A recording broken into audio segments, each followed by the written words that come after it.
శుకుడు ఒక్కసారి ఆ భాగవతం విని యోగీశ్వరుడైపోయాడు. అంటే యోగీశ్వరుడు ఎవరు? కృష్ణ పరమాత్మే.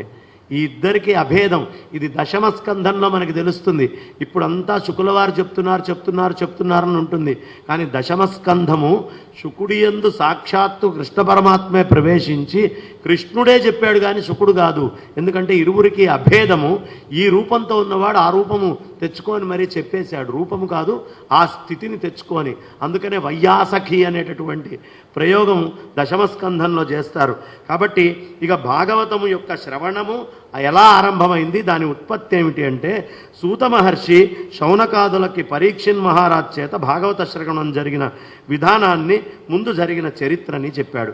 కృష్ణుడి వంశంలో పాండవుల వంశం కూడా నిర్యాణ స్థితికి చేరిందనేది వివరించబడింది ఇంతకు ముందు. శ్రీకృష్ణ పరమాత్మ నిర్యాణానంతరం పాండవులకి తమ బలములు ఏవైతే ఉన్నాయో మూలం ఎవరో తెలిసొచ్చింది. యుద్ధం తర్వాత ఇక ధర్మరాజాదులందరూ మోక్ష మార్గానికి జిజ్ఞాసులై వెళ్ళిపోయారు. అయినా గడిచిన జీవితానుభవ సుడిగండంలో చిక్కుకొని కృష్ణుడున్నాడులే అన్నారు. యాదవ వంశం నశించగానే కృష్ణుడి నిర్యాణమైంది. అప్పటికి పాండవులకు కృష్ణుడి సాహసచర్యమంతా కూడా బలం కలిగించిందో అర్థమైపోయింది. కలి ప్రవేశించింది. ధర్మరాజు సోదరులు భార్యతో మహాప్రస్థానం చేశాడు. మళ్ళీ ఆ ప్రస్థానంలో ఒక కుక్క కథ ఉంటుంది. అది ఇప్పుడు చెప్పాలంటే పెద్దదవుతుంది. శ్రీకృష్ణుడి అనుగ్రహంతో నిలిచినటువంటి పాండవ యాదవ వంశాంకురాలైన పరీక్షిత్తు వజ్రుణ్ణి హస్తినా మధురా నగరాలకి మళ్ళీ రాజుల్ని చేశారు. పరీక్షిత్తులో నరనారాయణ అంశ లేశం ఉంది. ఎందుకు నరనారాయణ అంశం ఉంది అంటే వాళ్ళచే గర్భమునందు కాపాడబడ్డాడు. ఈ నరనారాయణ అంశ ఉంది కాబట్టే కృష్ణ పరమాత్మ ఉత్తరాగర్భంలోకి వెళ్ళి కాపాడటం అనేది జరిగింది. కాబట్టి తపనతో కూడిన ఆ భక్తితో శుకయోగిని ఆహ్వానించాడు. పరీక్షిత్తు శుకయోగిని స్తుతించి ఎంతో దీనంగా అడిగాడు. పరీక్షిత్తు వారు శుకయోగిని పిలిచి చాలా దీనంగా అంతఃపృచ్ఛామి సంసిద్ధిం యోగినాం పరమం గురుం పురుషస్యేహ యత్కార్యం మ్రియమాణస్య సర్వదా. శుకయోగి మరణం తప్పదని తెలిసిన పరీక్షిత్తుకి మోక్ష మార్గాన్ని వివరించి చెప్పడం వల్ల మానవ జాతికి ఉపదేశించిన పరమాత్మ ప్రాప్తికి పరమోత్తమమైనటువంటి మార్గంగా అది మారింది. దేహాన్ని త్యజించడము తప్పదు అని తెలుసుకున్నవాడు ఎవరైనా సరే, ఇక్కడ కూర్చున్నటువంటి ప్రతి ఒక్కవాళ్ళు జీవితంలో గుర్తుంచుకోవాల్సింది దేహాన్ని ఏదో రోజు త్యాగం చేయాల్సిందే. దేహము శాశ్వతము కాదు. కాబట్టి ఈ దేహాన్ని త్యాగం చేయాలి. 50 ఏళ్ళు 100 ఏళ్ళు కావచ్చు. కాకపోతే దుర్మార్గమైనది ఏమిటయ్యా అంటే ధర్మరాజుని కిమాశ్చర్యం అని అడిగారు యక్ష ప్రశ్నల్లో. అన్నిటికంటే ఆశ్చర్యమైంది ఏమిటయ్యా అని అడిగితే ధర్మరాజు అన్నాడు, కంటి ముందే మనుషులు పోతూ ఉన్నారయ్యా, తెలిసిన వాళ్ళు వీళ్ళు వాళ్ళు, వాళ్ళని చూసి వీడు ఏడుస్తూ ఉంటాడు, వీడేదో శాశ్వతం అన్నట్టు. వీడు శాశ్వతమైతే కదా పోయిన వాడిని చూసి ఏడవాల్సింది. కాబట్టి ఇది నాకు ఆశ్చర్యంగా ఉందయ్యా, వీడు శాశ్వతం అనుకొని వాడి గురించి ఏడుస్తున్నాడు. కాబట్టి పోవడము అనేటటువంటిది తథ్యము. ఉపాధి వచ్చినప్పుడు ఎంతోమంది చంద్రశేఖర భారతీ స్వామి వారు ఆయన ఉపాధిని ఎక్కడ శృంగేరి జగద్గురువులు ఇప్పుడున్నటువంటి భారతీ తీర్థస్వామి వారి పైన అభినవ విద్యాతీర్థ స్వామి వారి గురువుగారు ఎవరు సన్యాసాశ్రమ స్వీకరణం ఆ దీక్ష ఇచ్చినటువంటి వారు ఉన్నారో వారు చంద్రశేఖర భారతీ స్వామి వారు. ఆయన ఎంత గొప్పవారయ్యా అంటే తుంగా నది శృంగేరిలో చాలామంది చూసి ఉండొచ్చు. అది ఇలా పారుతూ వెళ్తూ ఉంటుంది. అక్కడ ఆయన పద్మాసన ముద్ర వేసి అలానే కూర్చున్నారట నీళ్లల్లో. ఆయనంతటా ఆయనే వెళ్ళిపోయి నీళ్లల్లో ఇలా ధ్యానంలో కూర్చుంటే ఆ ఎక్కడికి కొట్టుకుపోయిందో అని గజీతగాళ్ళు నీళ్లు ప్రవహిస్తున్నాయి కదా, దూకి అక్కడక్కడక్కడక్కడంతా వెతుకుతున్నారట. చివరికి అర్థం కాక ఎక్కడైతే ఆయన పద్మాసనంలో కూర్చున్నారో అక్కడికి తర్వాత వెళ్ళారట. ఆయన అక్కడే కూర్చొని ఉన్నారు పారుతున్న నీళ్లల్లో. అక్కడే అలా శరీరాన్ని అంటే మహాత్ములకి ఈ శరీరము ఉండడమా పోవడమా పెద్ద లెక్కలో అది కాదు. మనము అక్కడికి వెళ్తే ఎప్పుడైనా గుర్తుంచుకోండి, జీవ సమాధులు అనేవి ఉంటాయి. జీవించి ఉండగా వాళ్ళు శ్రీచక్రాకారంలో నిర్మించుకొని, మీకు విద్యాశంకర క్షేత్రం శృంగేరిలోనే ఉంది, అందులోపలికి వెళ్ళిపోయి వాళ్ళు పూర్తిగా ఒక 9 రోజుల పాటు వాయువు ఏమి అందదు, 9 రోజుల పాటు లోపల నుంచి అర్చన జరుగుతున్నటువంటిది. శ్రీ విద్యార్చన అన్నీ వినిపిస్తాయి. ఆ వినిపిస్తూ 9 రోజులు అయిన తర్వాత వాళ్ళు సిద్ధిని తీసుకుంటారు.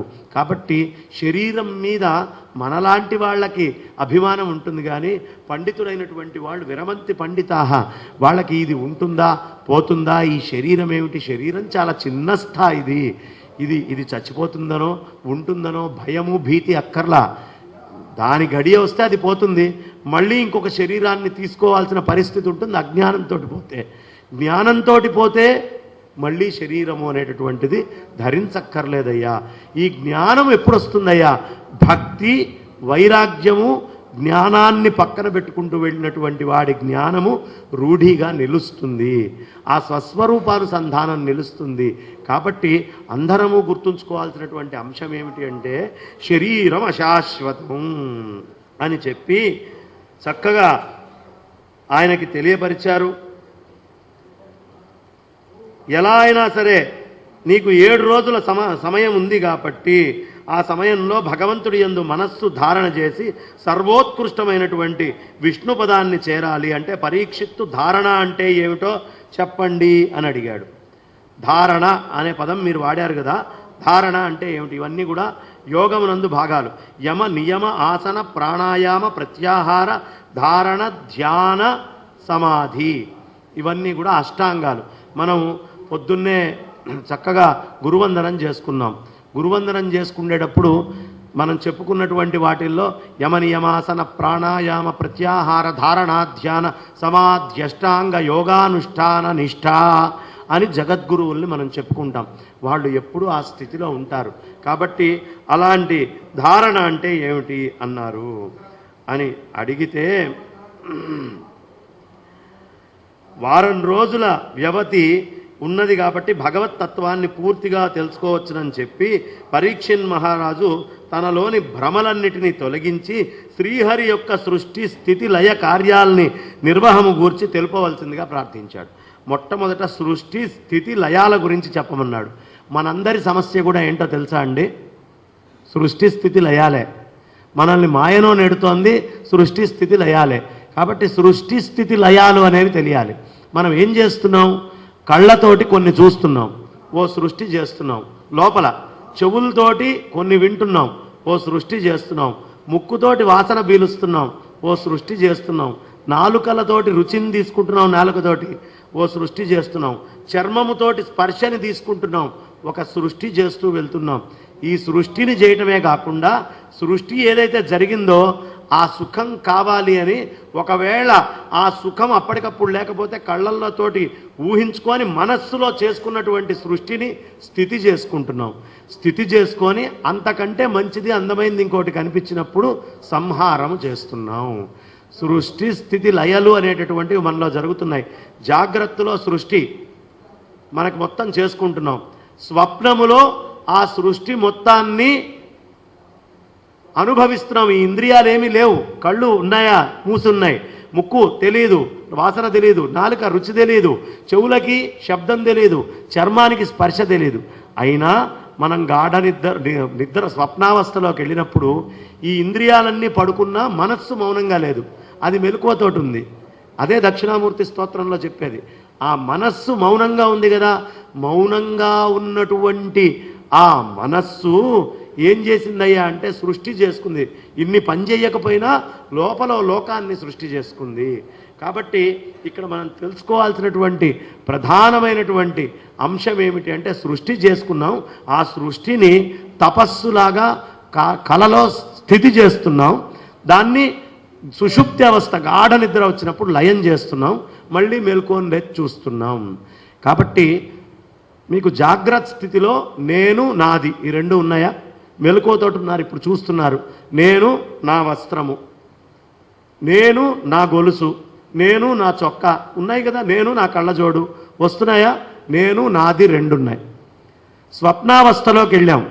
స్వప్నావస్థలో కూడా ఈ ఇంద్రియాలైతే పనిచేయట్లేదు, కానీ నేనుంది నాది ఉంది. ఉన్నాయా? రెండు. నేను నాది రెండు ఉన్నాయి. నేను నాది అని ఉండేంత దాకా కూడా నీకు ఆ తురీయ స్థితి అర్థం కాదయ్యా. సరే, మరి గాఢ నిద్రలో నాది అనేది లేదు కదండి, ఏం పని చేయట్లే, గాఢ నిద్రలో అలా ఉన్నా అంటే నాది కాదయ్యా, నేను కూడా లేదు గాఢ నిద్రలో. నేను నాది లేకపోవడం తమో గుణం. నేనుండాలి, నాది అనేది ఉండకూడదు. నేనే అయి ఉండాలి. అంతా నేనే, ఆత్మస్వరూపం అది అంతటా నిండి ఉంది. నేను అనేది ఒక్కటే ఎవడికి మిగిలి ఉంటుందో వాడు జీవన్ముక్తుడు. నేను నాది అనున్నా, నేను నాది లేకపోయినా కూడా వాడు జీవన్ముక్తుడు కాదు. ఈ 3 స్థితుల్ని రోజు మనం చూస్తున్నాం. సృష్టి స్థితి లయలు మనం చేస్తూనే ఉన్నాం ప్రతిరోజు. ఒకసారి సృష్టి చేశాం, మళ్ళీ కొత్త విషయం రావాలి అంటే దీన్ని లయం చేయాలిగా ఈ విషయాన్ని, లేకపోతే కొత్త విషయం రాదుగా. ఎప్పటికప్పుడు సృష్టి, స్థితి, లయం. దాన్ని స్థితి చేసి మళ్ళీ అవసరమైనప్పుడు సృష్టి చేస్తున్నాం. ఇంద్రజాలం చేస్తున్నాం మనం, మామూలు ఇంద్రజాలం కాదది. ఇప్పుడు ఇక్కడ కూర్చొని హైదరాబాద్లో ఇంటి గురించి ఆలోచిస్తే ఇల్లు వచ్చేస్తోంది, వస్తోందా లేదా? ఇంద్రజాలం అవుతోందా లేదా? కాబట్టి యస్యామిదం కల్పితం ఇంద్రజాలం. ఈ ఇంద్రజాలాన్ని చేస్తామండి మనం. పాతది గుర్తు తీసుకురావడం, కొత్తది ఉన్నట్టుండి తీసుకురావడం, ఓ దాన్ని మరుగునపరచడం, ఇంకో దాన్ని బహిర్పరచడం, ఇదే మనం చేస్తున్న వృత్తులన్నీ కూడా. ఇవన్నీ ఉన్నంతకాలం పరమాత్మ అర్థం కాడు. ఎప్పుడైతే ఈ సృష్టి చేయబడేది అంతా పరమాత్మే అని, ఈ స్థితి చేయబడేది అంతా పరమాత్మే అని, ఈ లయం చేస్తోంది అంతా పరమాత్మే అని రూఢీగా మనం తెలుసుకుంటామో అదే జీవన్ముక్త స్థితి అనే విషయాన్ని మనకి చక్కగా తెలియపరుస్తూ, ఈయన సృష్టి స్థితి లయాల గురించి చెప్పండి అని అడిగాడు. వేదవ్యాస మహర్షి అతి విస్తర భాగవతం నాకు ఉపదేశించిన దాన్ని నీకు వివరిస్తున్నానని శ్రీ శుకయోగి పరీక్షితుడికి తెలిపి, పరమాత్మ ధర్మరక్షణకు భూమికి అనేక రూపాలతో అవతరిస్తాడని అవతారాలని వివరించడం మొదలుపెట్టాడు. శుకయోగి అట్టి అవతారములను, విశ్వసృష్టిని, విరాట్ పురుషుణ్ణి వివరించటము అనేటటువంటిది మొదలుపెట్టాడు. వెంటనే ఇక్కడ మళ్ళీ ఒకసారి ఆ నారద మహాత్మ్య కథ వస్తుంది, అలాగే దుందుమారి కథ వస్తుంది. వాళ్ళ ఇద్దరూ ఎలా ముక్తిని పొందారు, ఏం జరిగింది, ఆ దుందుకారుడికి ఏమైంది, ఈ విషయాలన్నీ కూడా మనం చెప్పుకున్నాం. గౌతమ మహర్షి సౌనకాదులకు చెప్తున్నాడు, పరీక్షిత్తు శ్రీ శుకయోగి యందు పరిపూర్ణమైన దైవత్వ భావాన్ని స్థిరం చేశాడు. ముందు చేయాల్సింది దేవుడు సత్యము అనే స్థిర భావము కూర్చున్నటువంటి శ్రోతకి, చెప్పేటటువంటి వక్తకి స్థిరంగా ఉండాలండి. భగవంతుడు సత్యము అనే దృఢమైనటువంటి నమ్మకం కలగాలి. కృష్ణ పరమాత్మయే శుకయోగిని ఆయన వద్దకి పంపినట్టుగా భావించాడు. ఇవాళ శుకయోగి వచ్చి నాకు చెప్పట్లా, కృష్ణ పరమాత్మ శుకయోగిని ఆజ్ఞాపించారు ఇక్కడికి వచ్చి నాకు చెప్పమని అని భావించి, ఆయన మరణము ఆసన్నమైనటువంటి మానవుడు మోక్షప్రాప్తికి ఏం చేయాలి అన్న ప్రశ్న వేశాడు.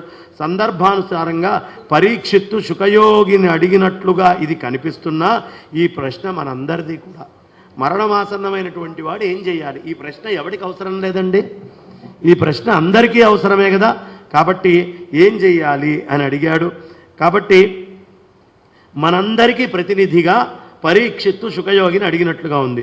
సామాన్యులైన వాళ్ళు జన్మ పరంపరలో చిక్కుకొని మాయావశులై అహంకారంతో, స్వార్థంతో ధన కనక వస్తు వాహనాలన్నిటినీ ఆర్జించడంలోనే జీవితాన్ని గడుపుతారు. చివరికి మరణించి తిరిగి ఇదివరకటి జీవి వంటి జీవిగా మళ్ళీ జన్మిస్తారు. తమ తోటి వారు మరణిస్తున్నా వాళ్ళు మాత్రం శాశ్వతమే అని జీవిస్తూ అనుకుంటూ ఉంటారు. సామాన్యులకు కూడా ముక్తిని పొందే మార్గం ఏదైనా ఉందా అంటే దాన్ని చెప్పండి అని పరీక్షిత్తు శుకయోగిని అడిగాడు. శుకయోగి కూడా పరీక్షిత్తుతో ఇదే విషయాన్ని చెప్పడం మొదలుపెట్టాడు. నారాయణ నమస్కృత్య నరం చైవ నరోత్తమం దేవీం సరస్వతీం వ్యాసం తతో జయముదీరయేత్. కేశవ, నారాయణ, మాధవ, గోవింద. నారాయణ నారాయణ జయ గోవింద హరే. నారాయణ నారాయణ జయ గోపాల హరే. గోపికా బృంద విహారీ లాల్ కీ, గోవింద్ కీ. ఇక సామాన్యులైనటువంటి వాళ్ళకు కూడా ముక్తి పొందేటటువంటి మార్గం ఏమైనా ఉందా? ఏవేవో మీరు పెద్ద పెద్దవి చెప్తున్నారండి. ఈ 24 గంటలు దేవుణ్ణి ఆలోచించమంటే మాకెక్కడ కుదురుతుంది? ఇటు చూసే లోపలికి 10 మంది పలకరించడానికి వస్తారు, అటు చూసే లోపలికి మామూలుగా ఏదో టీ టైంలో అరగంట మాట్లాడింది మాట్లాడకుండా మాట్లాడమంటే మాట్లాడచ్చేమో, కానీ ఒకటే విషయాన్ని అంతసేపు ఆలోచించాలంటే చాలా కష్టం అండి. బాగుందయ్యా. దానికి అదే మందు. ఎప్పుడు భగవంతుడు భగవంతుడు భగవంతుడు అని లోపలికి తీసుకెళ్ళి పెట్టు. ఏ రోజైనా ఈ జీవి ఉద్ధరింపబడాలంటే ఆ స్థాయికి వెళ్ళాల్సిందే. అది ఈ జన్మ, ఇంకో జన్మ, ఓ 1000 జన్మల తర్వాత వాళ్ళ ఇష్టం. కానీ దానికి అదే మందయ్య. నిత్య నిరంతరము భగవన్ నామాన్ని ఆచరిస్తూ భగవంతుడి యొక్క రూపాన్ని హృదయంలో పరిపూర్ణంగా నువ్వు అలా పెట్టుకొని ఉండు. ఆయన బస చేసి కూర్చొని ఉండాలి లోపల. కాబట్టి నువ్వు అడిగినటువంటి ప్రశ్న ఏమిటో తెలుసా అయ్యా? వరీయాన్నేషతే ప్రశ్న. చాలా వరీయమైనటువంటి ప్రశ్న వేసావు, చాలా గొప్పదైనటువంటి ప్రశ్న వేసావయ్యా. ఎప్పుడైనా బ్రహ్మవిత్, విద్వర, విద్వరిష్ట, విద్వరీయ అంటే వరీయము అనేది అన్నిటికంటే చాలా గొప్పదనమాట. కాబట్టి వరీయ ప్రశ్న, ఇది ప్రశ్నలలో కల్లా చాలా ఉత్తమం. ఎందుకంటే నువ్వు నీ కోసం అడగట్లా, అనేక మంది తరించాలనే ఉద్దేశంతో అడిగావు. నువ్వు పోతున్నావు అనేది ఒక్కటే కాదు, ఇందులో నాతో పాటు చాలామంది తరించాలనే తపన కనిపిస్తోందయ్యా. కృతో లోకహితం నృప, ఎందుకంటే ఇది లోకహితాన్ని కలిగించేటటువంటిది. ఆత్మవిత్ సమ్మత పుంసాం శ్రోతవ్యాదిషు యః పరః. ఈ సంసారము అనేటటువంటిది ఏదైతే ఉందో అహంకారం, మమకారం అనేటటువంటి బంధాలతో ఉంటుందయ్యా. భగవన్నామస్మరణమే యోగ మార్గం. ఆ యోగ ప్రాప్తికి భాగవతాన్ని శ్రవణం చేయాలి. శ్రవణముతోనే మోక్షయోగం లభిస్తుంది. వింటే వస్తుందయ్యా. మీరు ఏం చేయొద్దు, కష్టపడి దంచక్కర్లేదు, కొట్టక్కర్లేదు, వేరే ఏదో శ్రమ చేయక్కర్లేదు, బరువులు ఎత్తక్కర్లేదు. భగవంతుడు స్వతసిద్ధంగా 2 చెవులు ఇచ్చాడు. ఆ చెవుల్లోంచి వెళ్ళేటటువంటి మాట మనసులోకి దూరే కనెక్టివిటీ ఇచ్చాడు. మీరు చేయాల్సిన పని ఏం లేదయ్యా. ఈ చెవుల్లోంచి వచ్చేదాన్ని యాక్సెప్ట్ చేయండి, అంగీకరించండి. అది లోపలికి వెళ్ళి మనస్సును అదే పరివర్తన చేస్తూ ఉంటుంది, ఊరుకోదు.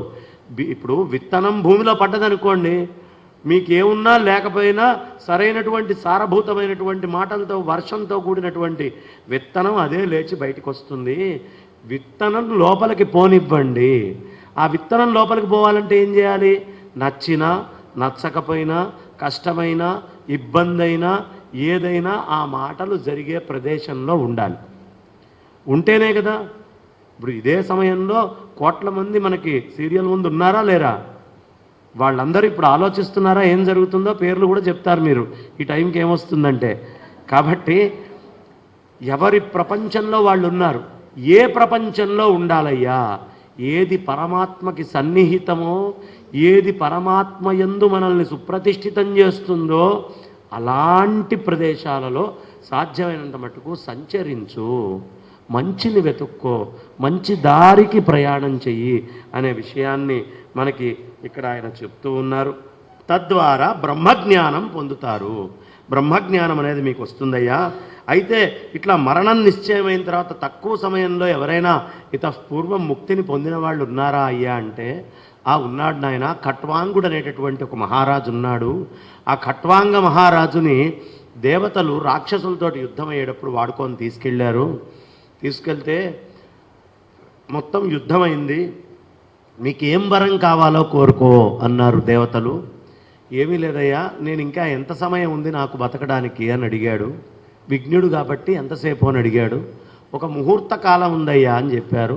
ఓ అవునా అని తక్షణమే ఆయన కిందకి వెళ్ళి ఆ ముహూర్త కాలంలో ఆయన పరిపూర్ణంగా మనస్సుని బుద్ధి యందు, వాక్కుని మనస్సు యందు, మనస్సుని బుద్ధి యందు, ఆ బుద్ధిని చిత్తాన్ని అన్నీ తీసుకొని జీవుడి యందు, జీవుణ్ణి పరమాత్మ యందు ఒక్కసారి లయింపజేసి జీవన్ముక్త స్థితిని పొందాడయ్యా.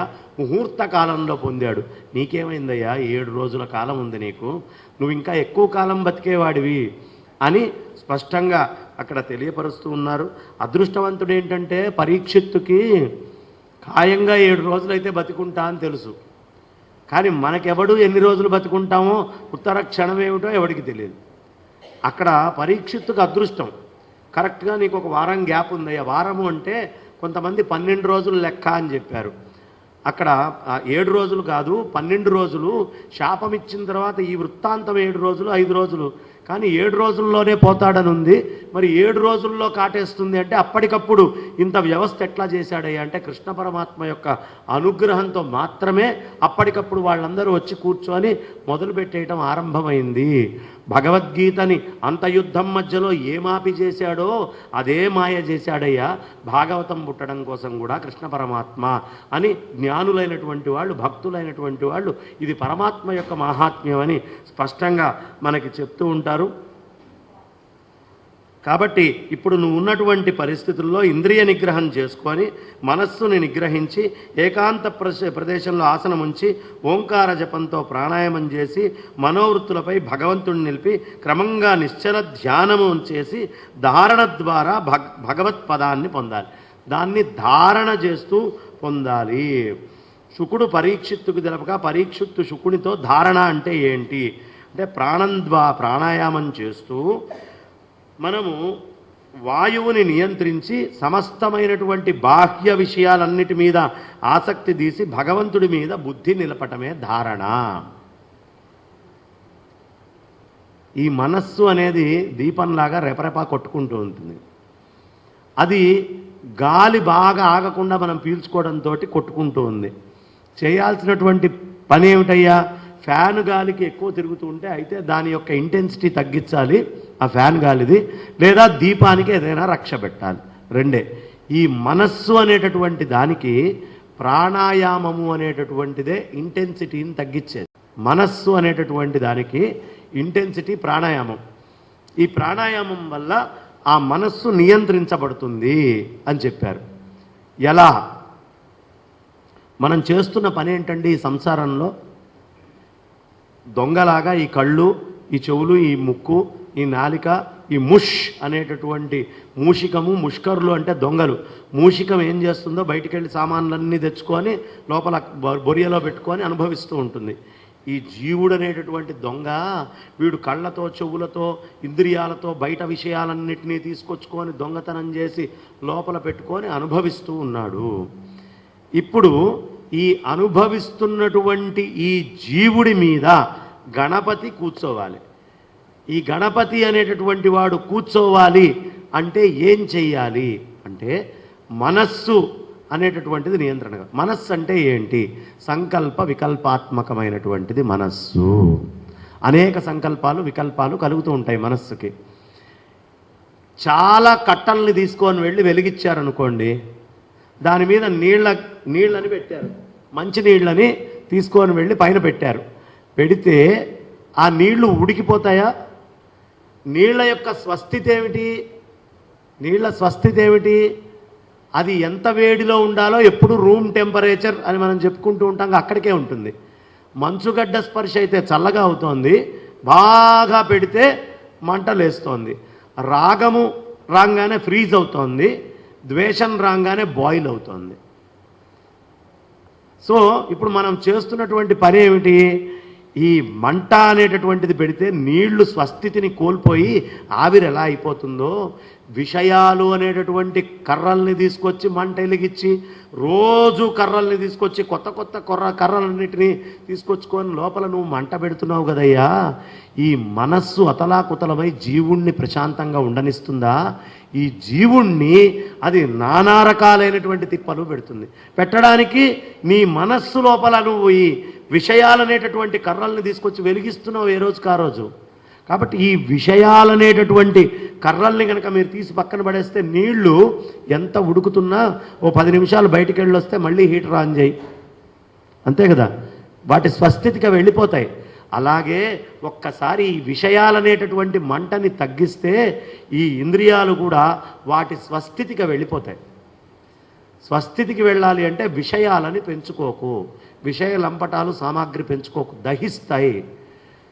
చితి అనేటటువంటిది మనిషి కేవలం మరణించినప్పుడు మాత్రమే కాలుస్తుంది. చితి గొప్పదా చింత గొప్పదా అంటే చింతలో ఒక అక్షరం ఎక్కువ ఉందండి, అదే గొప్పది. ఇంకొక లక్షణం కూడా ఉంది, ఆ చితి అనేటటువంటిది పోయినప్పుడు పోయిన వాడినే కాలుస్తుంది, చింత బతికుండగా నిట్ట నిలువునా కాలుస్తుంది. కాబట్టి చింత అనేటటువంటిది ఇంకా దుర్మార్గమైంది. ఎలా దీన్ని నియంత్రించాలి?